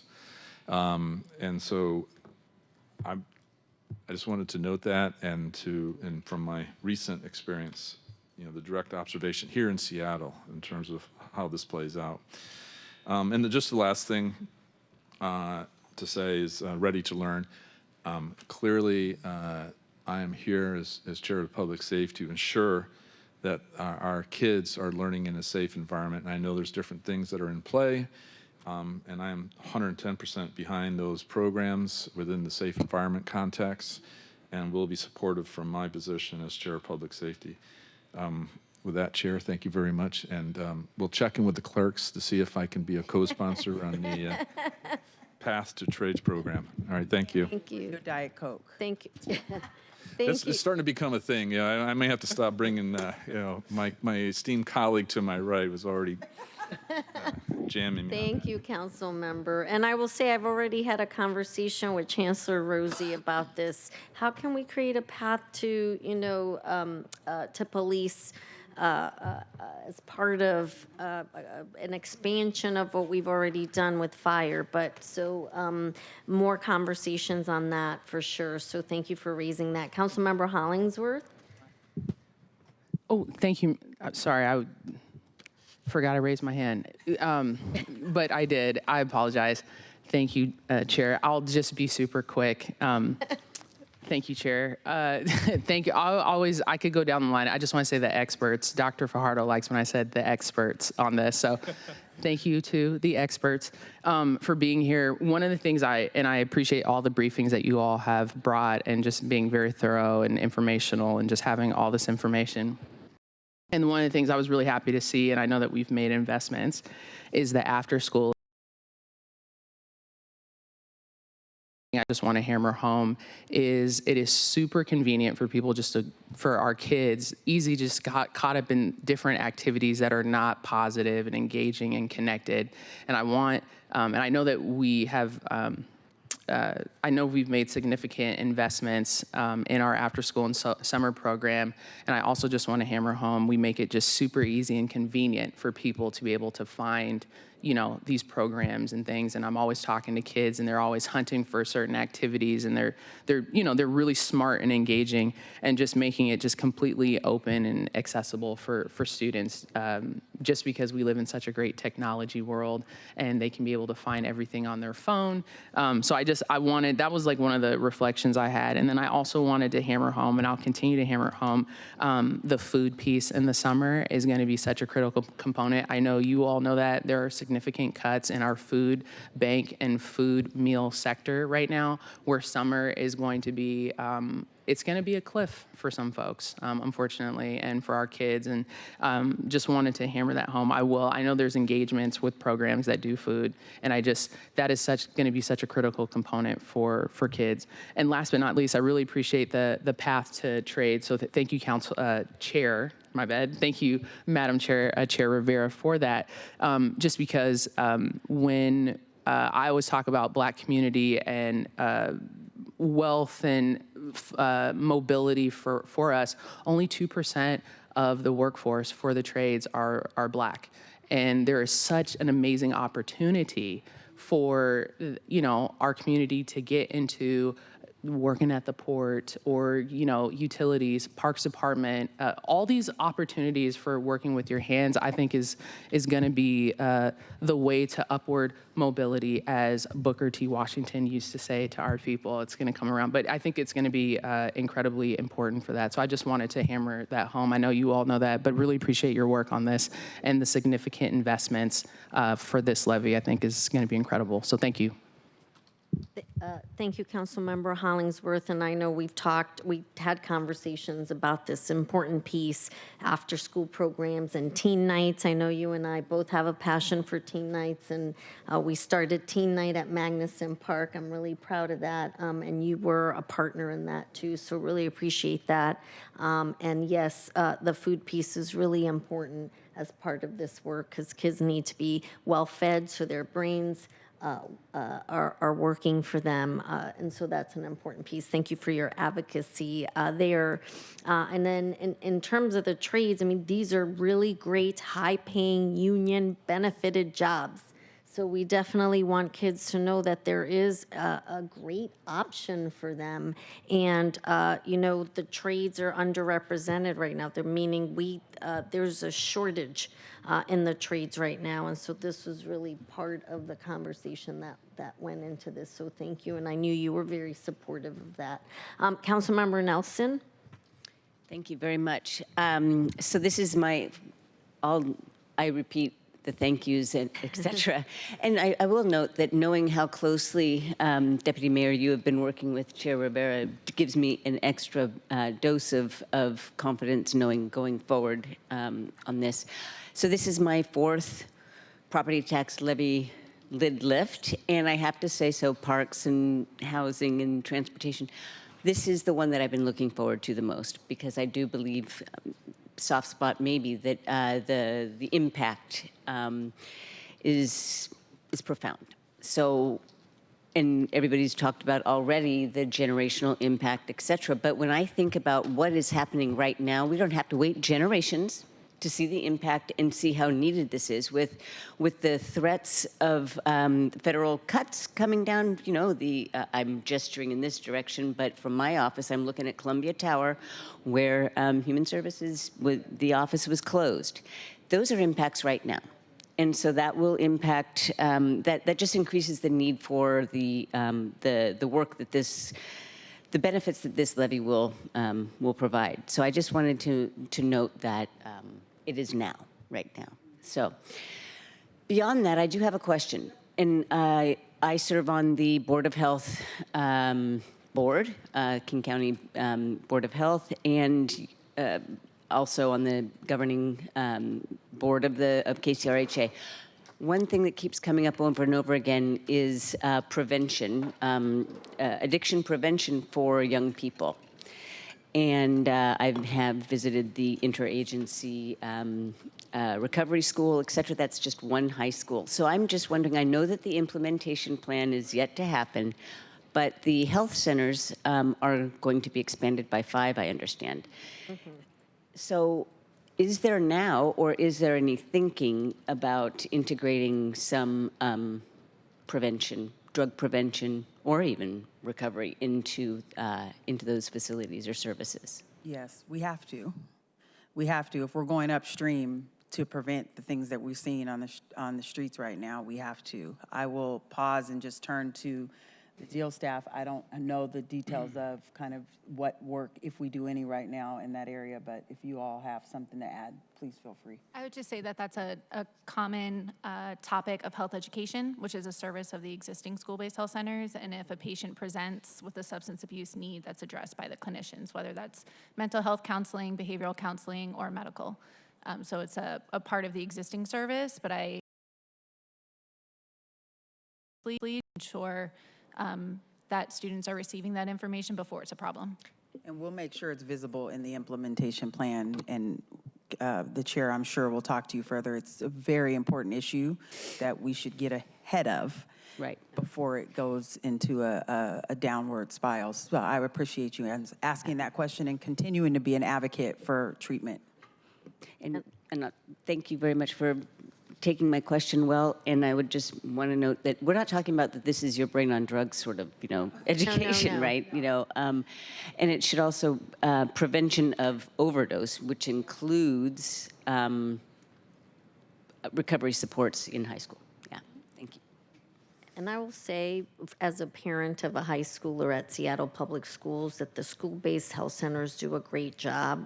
When kids go for counseling, they identify if there is a substance use problem, and they offer treatment to the kids. So I know that that's happening, and I see Ted Howard nodding his head because he's here from Seattle Public Schools. He knows, but this is something that the schools take seriously, and the school-based health centers, the clinicians are there to support. I mean, the support provided by the school-based health centers is from A to Z, all across the board. And I know because my kids' friends utilize the services, and there is a lot of support that goes. And while my kids have not had friends to have substance abuse issues, they have heard of. These schools are really small.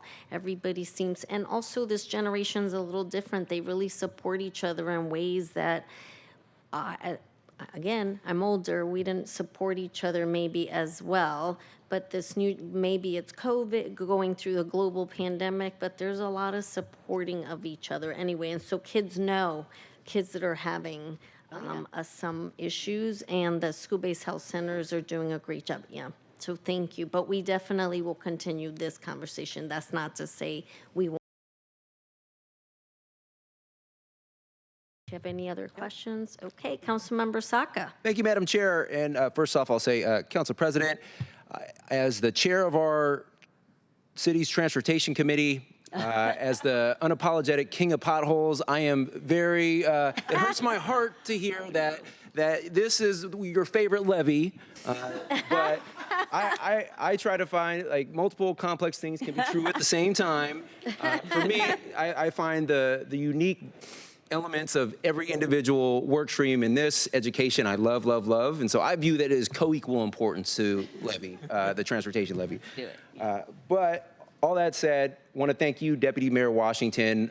Really appreciate this kind of overview presentation. I learned more about you. I've had the pleasure of working with you the last almost year and a half now, and I learned more about you in the first 5 minutes of this conversation. The grandkids that threw you off, huh? What's that? The grandkids threw you off. Don't crack. But so I learned more about you, and I have never been more impressed and inspired. And I'll just say that I'll add that since in the spirit of education, I note that you and I both share a common, an alumni affiliation with the best high school in the state of Washington, Kent Meridian High School. Go Royals. Royal power over here with ours. Right. So we share that in common. Also note, in the spirit of uplifting education, and in this case, a specific institution, because point of personal privilege, Madam Chair, we have Taha, who is one of our wonderful contract security guards.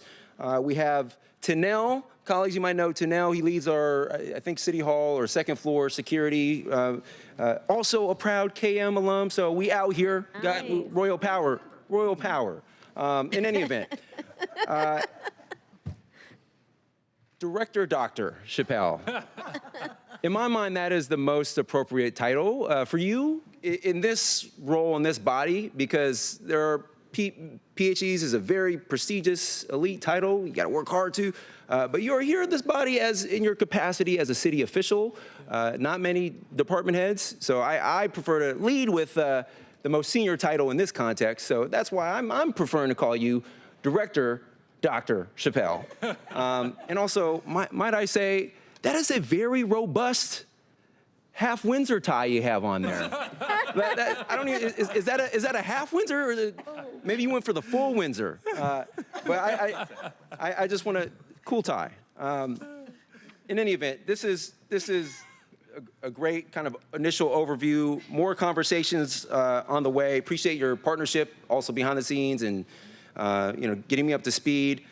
Finally, in the spirit of thanks, just want to thank you, Madam Chair, for your collaboration and partnership in this journey so far. We're at the early public stages, but you've been doing a lot of work behind the scenes, meeting with all of us on a one-on-one individual basis, and reporting out and sharing information, understanding priorities. It's a lot of work, and I just appreciate your leadership. It's an absolute privilege and honor to be able to lead and shepherd this process from a council perspective once it officially ends up in our court. And so I just want to say you've been doing a great job so far. I look forward to continuing this work alongside you and under your leadership. So, and also thank you for sharing more of your personal journey so publicly. I knew all that stuff, but it's in everyone here. It's inspiring, and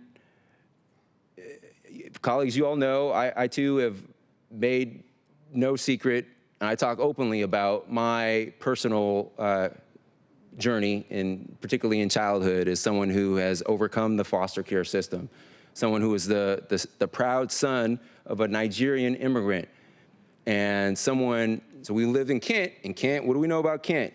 In the Kent economy, historically, it's an agricultural and warehousing district. That's what runs the economy. And my dad ended up raising me as a single parent, rescuing me from the foster care system. And we struggled growing up. We didn't have some of these robust programs in the trades, and so we struggled growing up. And so he was a warehouse worker. He was a frontline warehouse worker in Kent. Now there's this big fancy Amazon fulfillment center in Kent. It's like the crown jewel of the warehousing district in the Kent Valley. But before that was there, and after it's gone, and it's something else. The city of Kent has been and always will be a warehousing district. And my father was a frontline warehouse worker. And so I benefited from many of these effective government programs and services.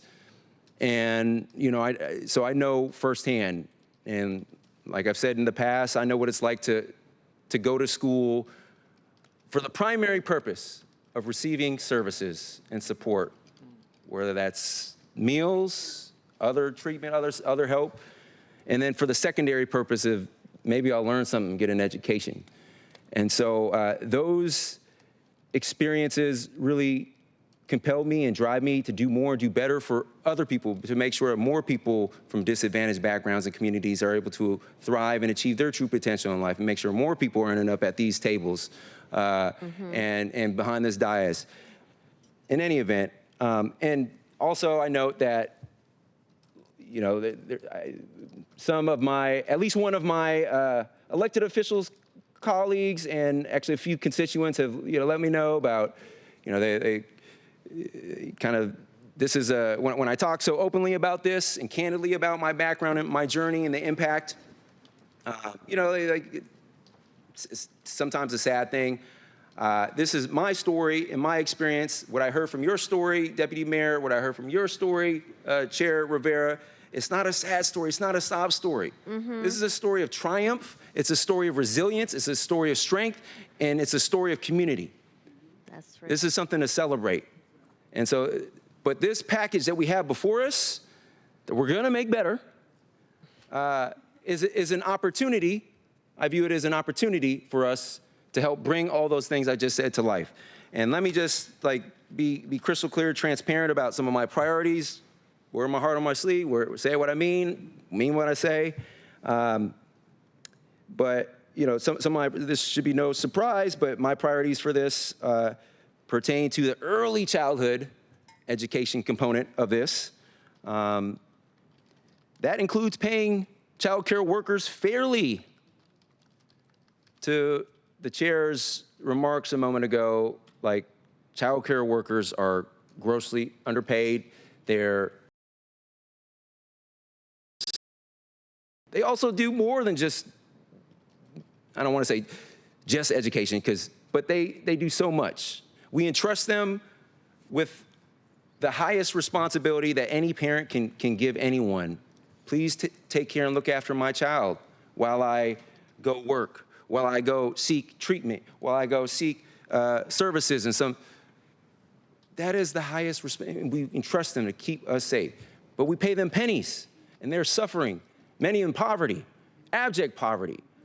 Oh, it's time to uplift and center the voices of Black and brown communities. Oh, many of them, by the way, are. And women, and who have put their own personal health and safety on the line during COVID to unlock so many opportunities for working families, including mine. So and many of them, unfortunately, are not represented, not in a union of any sort. And so, which means they need more help and more support. So I'm looking for opportunities to do that. I like the King County pilot program, and I want to make sure this levy includes similar appropriate funding to allow us to do something similar, to take good care and look after, because low wages compounded with an affordability crisis in the city, it's not a good formula. And when child care workers doing the hard work are paid fairly, working families and all of us benefit too. Next thing I'm going to be kind of focused on for this is expanding the Seattle Preschool program, broadly principal level right now. Expanding investments in child care, family subsidies, and early childhood education services and support. Ideal state, like in utopia, which this is not, but ideally I would love to get to a point where we pass a universal preschool for all type program similar to New York City. This is not the funding vehicle or instrument to do that. I recognize that, but we do need to make better, more urgent progress to put us in a position to do exactly that, because all the data and all the evidence and research you cited earlier in your presentation, Deputy Mayor, is absolutely true.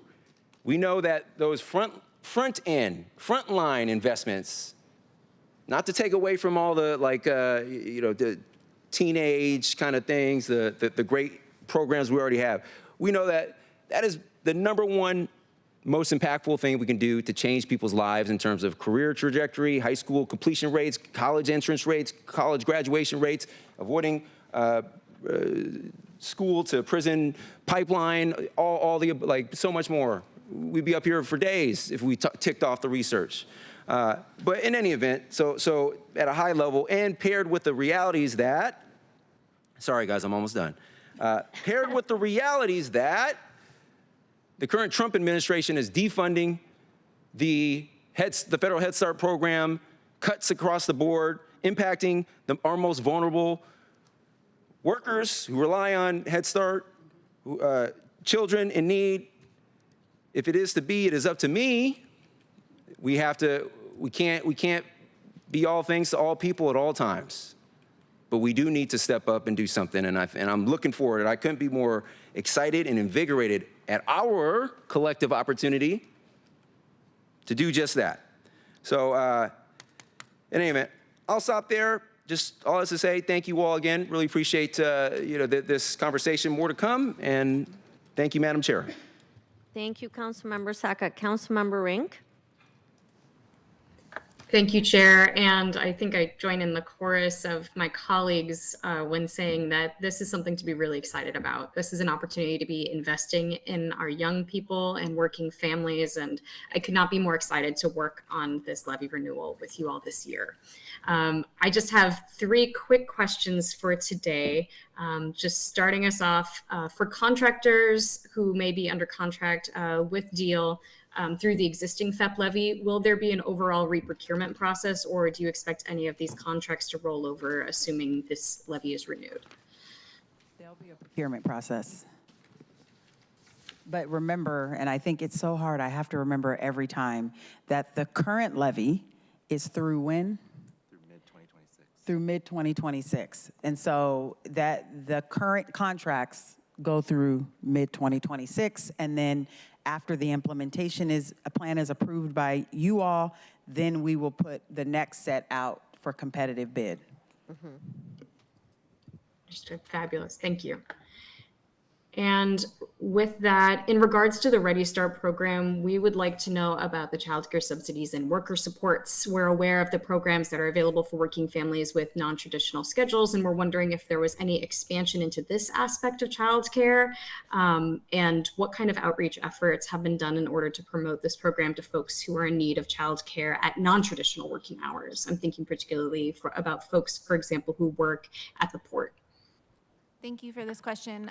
Yes, we shared at the last committee meeting that we do have upwards of 70 providers already participating in the Child Care Assistance Program that offer non-traditional hours. But I think your comments speak to a great opportunity as we develop the Path to Trades program.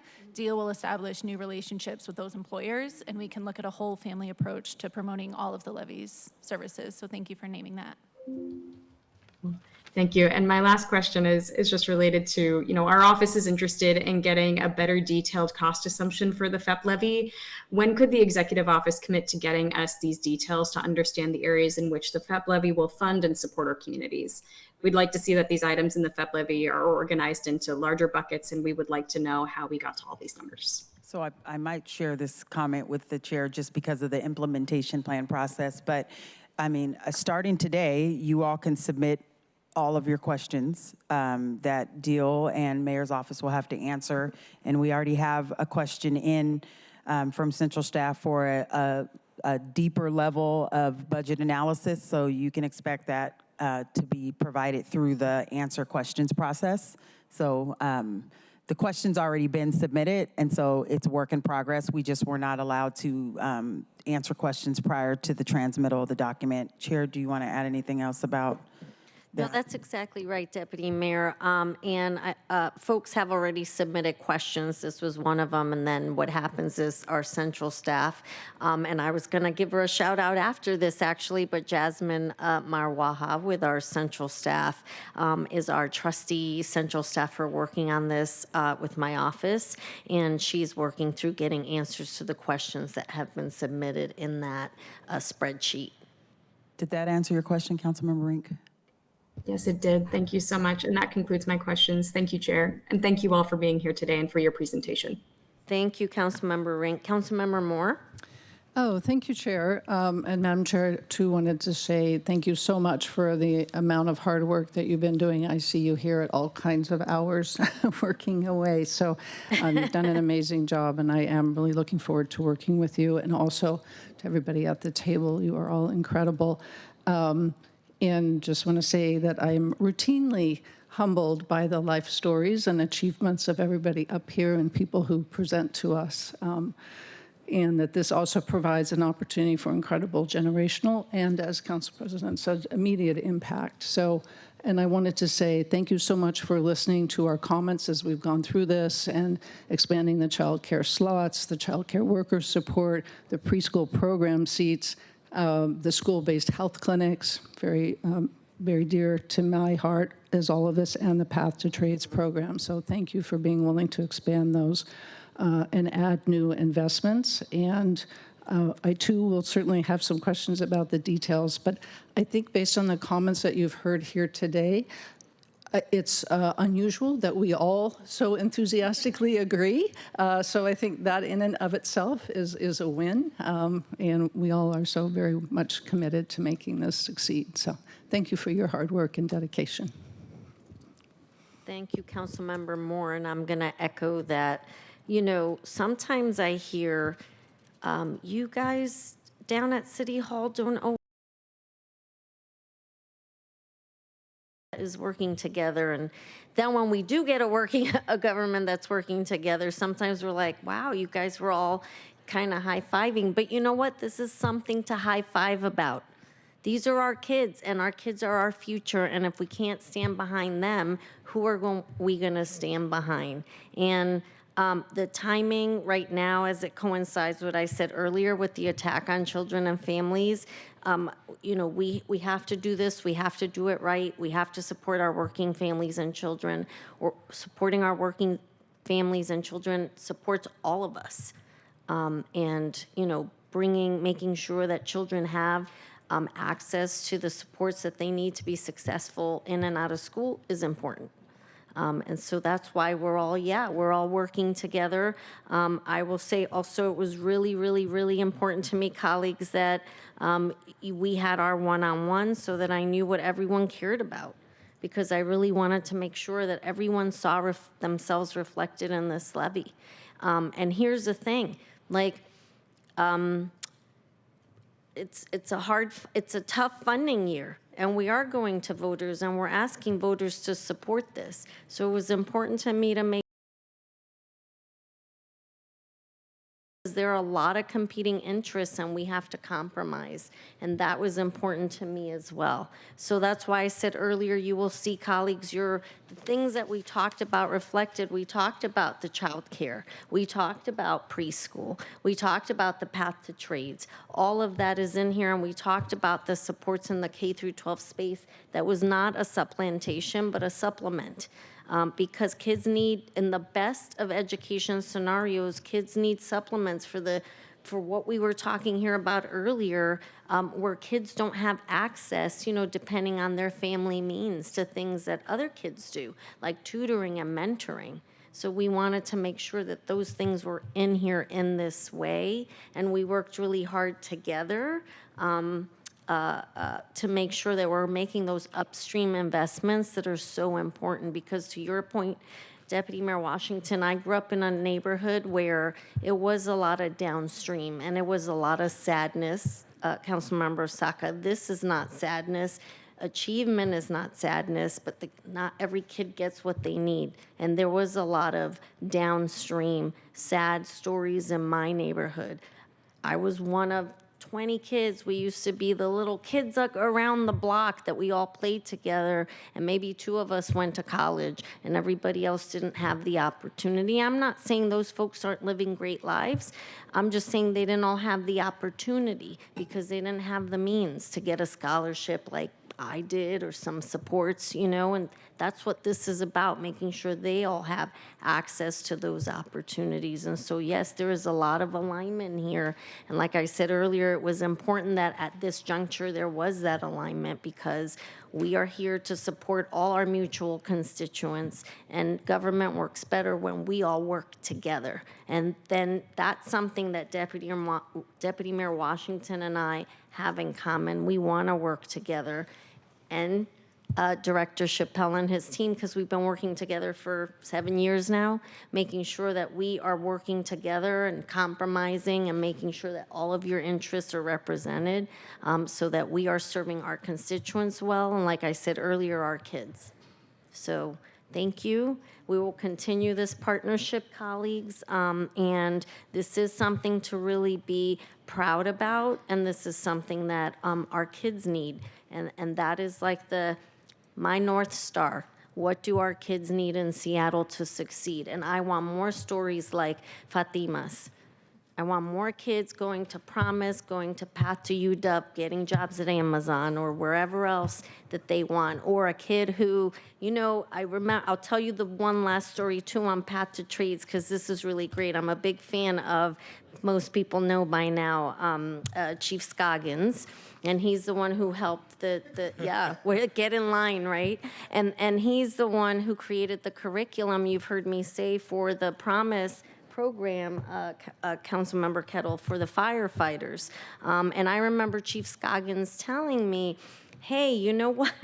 If someone is a mechanic and they want to specialize in fixing fire engines, that is a lucrative career, because it's a niche. It's a niche industry. Not a lot of mechanics do fire. It's a very specialized type of mechanic. And I thought, well, shoot, who do I know who's a mechanic? So I can say, go in that, get the specialty for that, because that's going to really serve you well. There's a shortage. So whether it's a college opportunity or the trades, either will get you to the same path, which is your ability to have a living wage where you can have a family, raise a family if you want that, and live a good life. And so that's what this is all about. So anyway, colleagues, unless there are other questions, seeing no further questions or comments, this concludes the May 1st meeting of the Select Committee on Families, Education, Preschool, and Promise. continue on this renewal work. And please do submit your questions to central staff. Our trustee Jasmine Marwaha, who's been working on this alongside my office. She's terrific. I really am enjoying working with her. And our next committee meeting is a public hearing scheduled for Monday, May 12th at 5 p.m. If there's no further business, this meeting will adjourn. Hearing no further business, it's 3:56 p.m. and this meeting is adjourned. Thank you.